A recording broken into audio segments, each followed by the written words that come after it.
Muy buenas tardes, amables televidentes. La Unión Nacional de Empresarios les presenta su programa La Opinión de la UNE.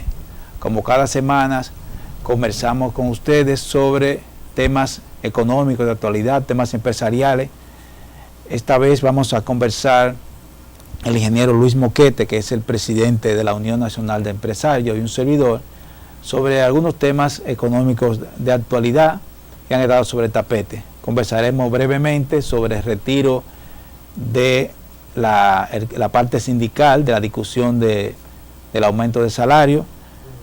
También hablaremos sobre una actividad que organizó Proconsumidor sobre las buenas prácticas de la venta de bienes y servicios, y también sobre un evento que se organizó con la presencia del presidente del CONEP, hablando sobre el rol de las micro y pequeñas empresas en el desarrollo de la economía nacional.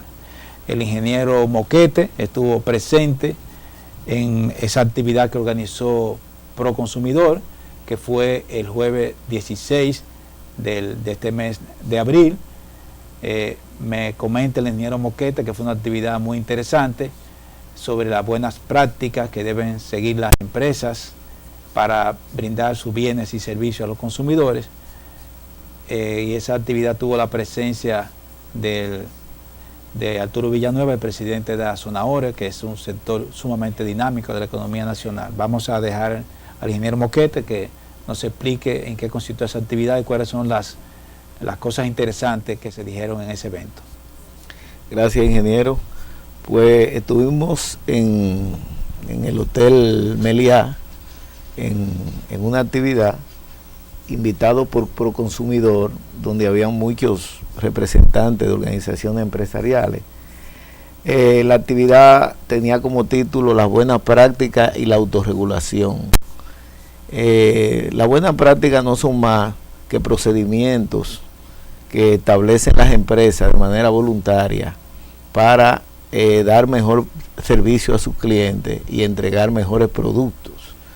Eso mismo está ligado a lo que es la autorregulación, que es cuando no existe una norma mandatoria que castigue, ¿verdad?, las malas prácticas, ¿verdad? No, pues las empresas lo que hacen es que van mejorando cada día los procedimientos y habilitan una serie de procedimientos precisamente para eso.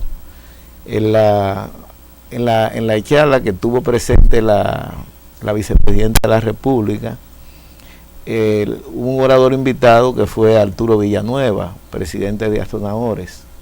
Ustedes saben que el sector turismo es un sector muy dinámico de la economía y donde los clientes de ese sector son precisamente personas que vienen de países del primer mundo, países desarrollados, que conocen sus derechos y que son muy exigentes. Entonces, este es un sector que ha sido líder en la economía en un servicio tan delicado como el turista, ofreciendo alimentación, bebida, hospedaje. Que usted sabe que cualquier error que se cometa ahí se pierde la clientela, el turoperador se retira, se hace una mala campaña al país, cualquier intoxicación. Y la verdad que fue muy confortante oír que había un sector aquí que pudiera ofrecer servicios de tanta calidad en un mundo globalizado como este. Eso es muy positivo, que sea el mismo sector empresarial, en este caso el sector de turismo, el sector turístico, que se esté preocupando por establecer buenas prácticas, normas, dar confiabilidad a sus usuarios. Eso de la confiabilidad es muy importante porque las buenas prácticas implican siempre hacer las cosas de la misma manera, bien, y cada día hacerlas mejor. El sector turismo es pionero en ese sentido porque tiene clientes que vienen de otros países, pero los consumidores dominicanos cada vez son más exigentes y siempre esperan que el comercio, la industria y todo el que le vende algún servicio cada vez ofrezca el servicio con mejor calidad y a un precio razonable. O sea, mejorar la calidad de los productos y los servicios que ofrecen las empresas a los consumidores. Eso va a contribuir primero a consolidar las empresas, asegurar la clientela, y también es una manera de irse preparando para la exportación, porque para exportar se requiere productos de calidad, porque el consumidor extranjero es más exigente y siempre hay normas que tienen que cumplirse para vender un producto en el extranjero. Y hacerlo de manera voluntaria es mejor, porque eso implica cambiar la cultura de las empresas y hacer que todo el personal de la empresa se mueva hacia dar mejor servicio y producir un producto de mejor calidad. Creo que ha sido una buena iniciativa de Proconsumidor organizar eventos de esa naturaleza, porque eso a la larga va a contribuir a mejorar la calidad de nuestros productos y servicios, y también va a contribuir de manera indirecta a mejorar nuestra capacidad exportadora. Creo que hay que felicitar a Proconsumidor por esa iniciativa. No, y yo diría que el sector turístico en cierta forma está muy ligado a la exportación, porque lo que pasa es que el producto se consume aquí, no tiene que viajar a ningún sitio. Así es. O sea, el alimento, el servicio, todo se ofrece aquí en el país. Y fue una experiencia muy enriquecedora. Y ya veremos en la medida que Proconsumidor está trabajando con unos reglamentos que en cualquier momento lo va a publicar, donde habrán ya unas normas ya que ya no basadas en la autorregulación, sino que van a ser de cumplimiento estricto. Vamos a esperarla en los próximos días. Pero obviamente es más fácil cumplir una norma cuando ya usted ha avanzado internamente antes de que eso sea mandatorio. Generalmente primero las normas son voluntarias y en algún momento se hacen de manera obligatoria, así que esperamos que se avance en ese sentido. Otro tema que queremos mencionar es el tema del rol de las pequeñas y medianas empresas en la economía dominicana. El presidente del Consejo Nacional de la Empresa Privada, CONEP, Rafael Blanco Canto, dijo, y estamos leyendo una información que apareció en el periódico Hoy, dijo que las micro, pequeñas y medianas empresas constituyen la principal fuente de empleo en el país, de manera tal que de ese sector depende en gran parte que muchas personas consigan su sustento, consigan el ingreso para mantener a su familia, porque la mayoría de las personas trabajan en micro, pequeña o mediana empresa. Y ese sector es un sector muy afectado por la situación de la economía. Ese sector crece o disminuye en la medida en que la economía crezca o disminuya.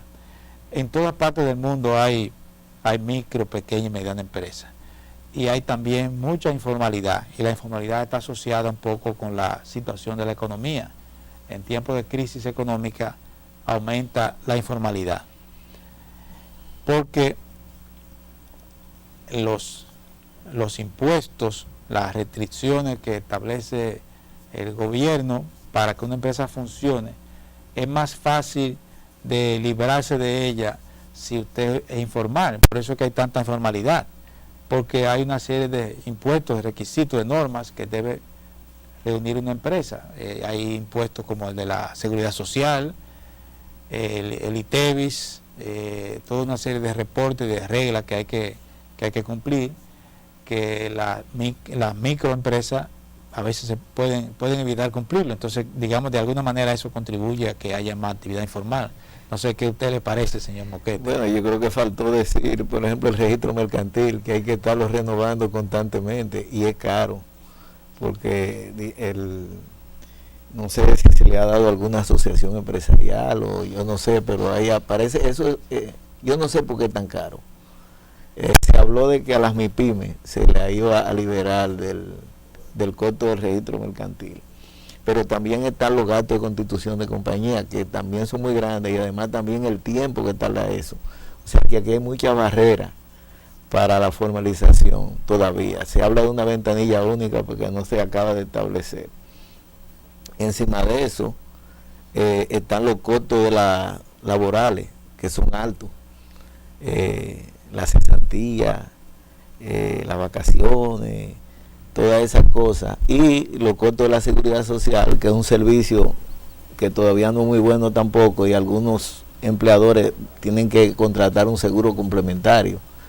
Eso se ha ido eliminando gradualmente, pero es que hay demasiado personas todavía que están fuera del régimen de seguridad social.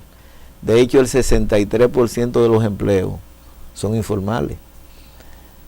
Y no sé si de los formales hay algunos que tributan a media, que tienen nómina disminuida o recortada, o le ponen a la gente sueldo diferente a lo que tiene. Bueno, esa es nuestra realidad y también la realidad de otro país. Con el permiso de nuestros amables televidentes, vamos a hacer una pequeña pausa y estaremos con ustedes en unos minutos.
En el segmento anterior estamos hablando sobre el tema de la microempresa, de la pequeña y la mediana empresa. En realidad hay que diferenciar lo que son las pequeñas y las medianas, que son empresas normalmente formalizadas, que pagan sus impuestos y que cumplen con la mayor parte de las normas establecidas por el Estado, como la seguridad social, impuestos sobre la renta, ITEVIS, que tienen la característica de que tienen una inversión más baja y que generalmente los dueños están al frente de ellas o están muy involucrados. Son empresas de menor rentabilidad, pero son empresas constituidas. Y están las micro, que son generalmente empresas informales. Esas empresas informales existen en todas partes del mundo. Si usted va a Nueva York, en el Alto Manhattan, usted se va a encontrar frente a las tiendas que hay una serie de personas vendiendo cosas. Esas personas son microempresas informales. O sea, no solamente aquí en la avenida Duarte que uno encuentra ese tipo de actividad, también se lo encuentra en otros países. Hay grupos que trabajan bajo la informalidad, o sea, eso es universal. y normalmente eso por las restricciones que se ofrecen, que se presentan para que alguien pueda formalizarse. El costo de la formalización es un estímulo a mantenerse de manera informal. Esperamos que el gobierno tome en cuenta eso y cada vez facilite más la formalización, porque los que están informales en su mayoría son porque les es muy costoso formalizarse. Hay otro tema que mencionamos al principio que nos parece muy importante comentar, que es el retiro de la parte sindical, del sector sindical, de las discusiones sobre el salario mínimo. Los dirigentes sindicales han argumentado que se retiran porque el sector patronal no ha hecho una propuesta concreta de aumento salarial frente a la propuesta que ellos hicieron de un aumento de 30%, fue que plantearon de 30%.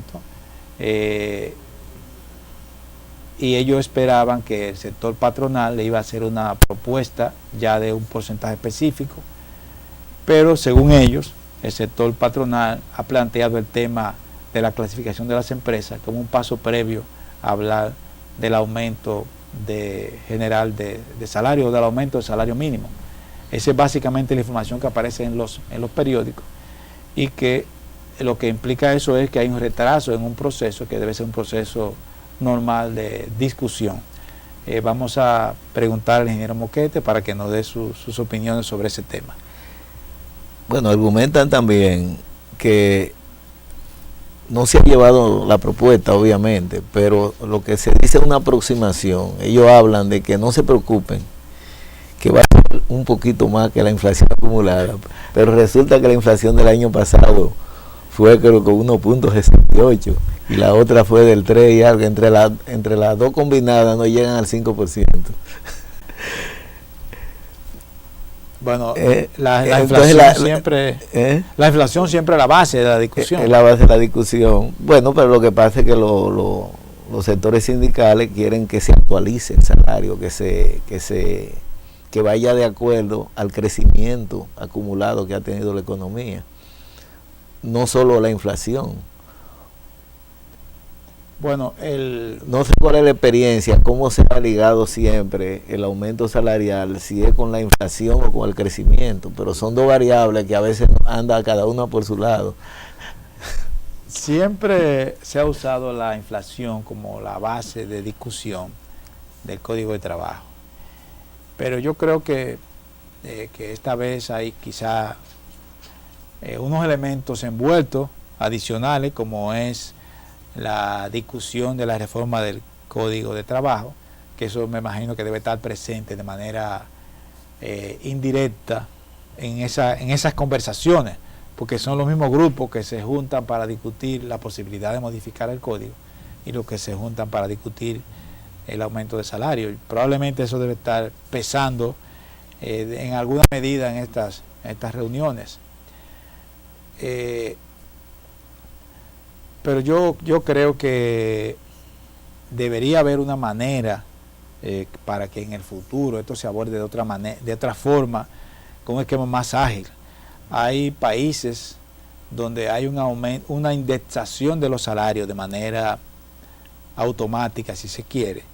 Cada año se indexan los salarios en base a la inflación y el gobierno es que da el primer paso, porque es el gobierno que da los datos de la inflación. Es un dato que el sector privado no puede dar porque no tiene los datos, no tiene las cifras.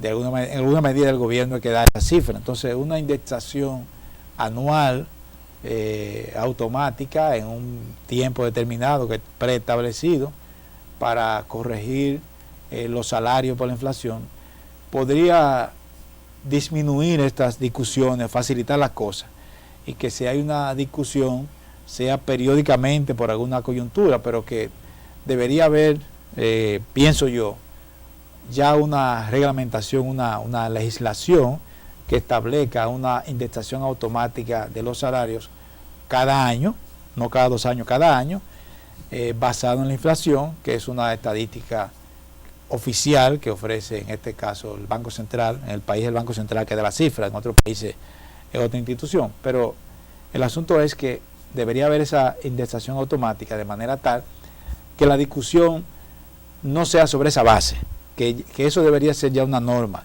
y que sea una discusión debería ser por otras razones, y el Estado debería tener un cierto protagonismo en ese sentido, porque el Estado tiene unos empleados públicos a los cuales debería también remunerar y tener algunas normas, algunas reglas para remunerarlo.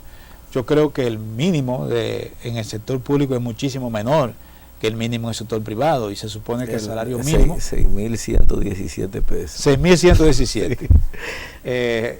Obviamente es una suma muy por debajo de lo que cuesta el costo de la vida. Sí. En el sector privado, ¿cuánto es el mínimo? Bueno, hay varios mínimos en la pequeña empresa. La gran empresa está en 10.900, a poco más de 10.000 pesos.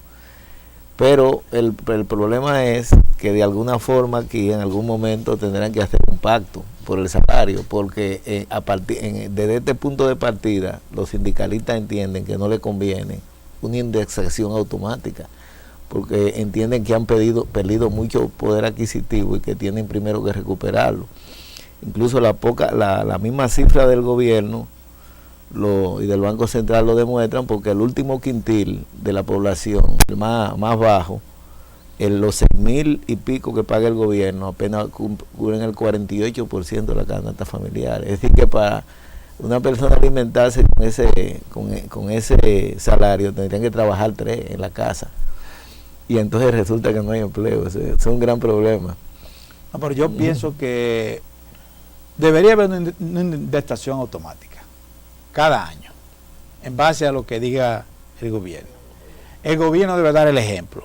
Eso. Es el gobierno, el salario mínimo del Estado debe ser el mínimo general, no muchos mínimos. Ese es el mínimo es el salario que establece el gobierno como mínimo.